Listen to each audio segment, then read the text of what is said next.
무안국제공항 사고의 핵심 원인으로 지목된 2m 높이 콘크리트 둔덕과 관련해 사고 초기 해외 전문가들이 이 문제를 적극 제시하기 전에는 국내 항공 전문가들의 태도는 사고 원인에 대하여 국토부의 책임 여부보다 일반론을 제시하며 비켜나가려는 경향을 보였다. 이는 지금도 여전한 태도이다. 누가 보더라도 당연히 비행기 폭발 원인으로 지목되어지는 콘크리트 구조물에 대하여 논점을 흐트리고 있는 전문가 집단의 행태는 가관이 아니다.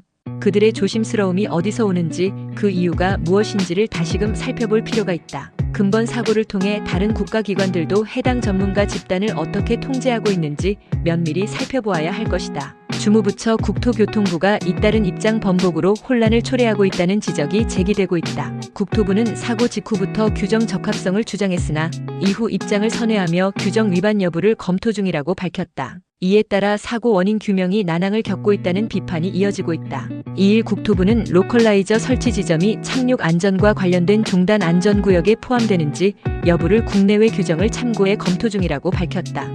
로컬라이저가 종단 안전구역에 해당될 경우 콘크리트 재질의 지지대가 아닌 파손 가능한 받침대를 사용해야 한다는 항공장애물 관리 세부 지침에 위반될 소지가 있다는 점에서 논란이 커지고 있다. 사고 직후 국토부는 무안공항의 로컬라이저는 관련 규정에 맞게 설치됐다고 발표했다. 당시 국토부는 로컬라이저가 종단 안전구역 착륙대 끝으로부터 최소 90m, 권고 240m를 벗어난 259m 지점에 위치해 규정상 문제가 없다는 입장을 유지했다. 그러나 같은 날 오후 관련 규정 재검토를 발표하며 입장을 번복했다. 특히 공항시설 기준 제21조 사항은 방위각 시설이 설치된 지점까지 종단 안전구역을 연장하도록 규정하고 있어 위반 가능성이 제기됐다. 국토부는 콘크리트 둔덕 설치에 대해 강풍과 비바람의 장비를 고정하기 위한 것이라고 해명했지만 안전을 우선시하지 않았다는 지적이 제기됐다.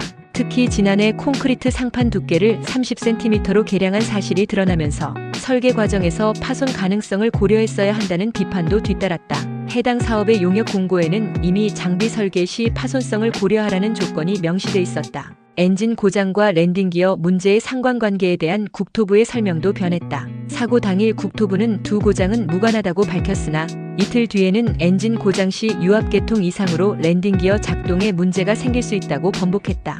이러한 모호한 해명이 사고 원인 규명을 더욱 어렵게 만들고 있다는 비판이 나온다. 현재 음성기록장치 CVR 데이터 추출 작업은 완료됐으며 비행기록장치 FDR는 미국 워싱턴 교통안전위원회 NTSB로 보내져 자료 분석 중이다. 두 블랙박스 분석이 완료돼야 사고 원인을 명확히 규명할 수 있을 것으로 보인다. 그러나 이번 사고를 통해 드러난 무안공항의 설계와 운영상의 문제, 그리고 국토부와 산하기관의 책임은 피해갈 수 없을 전망이다.